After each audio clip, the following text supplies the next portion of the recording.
Grated Romano cheese. Okay, here we go. We have the finished product. It's grated Romano.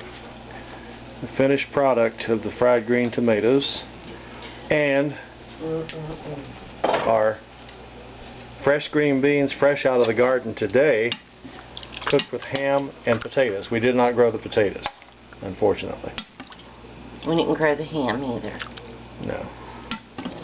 Now that is a bowl of green beans. Okay, And that is a plate of fried green tomatoes. Get a couple of these out of here for you. If I can. Going everywhere.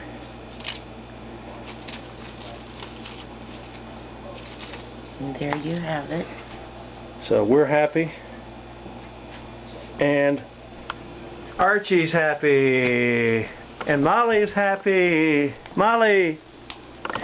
Are you happy? Happy. Are you happy, Molly? She's not until she finds some food. We're foraging for crumbs.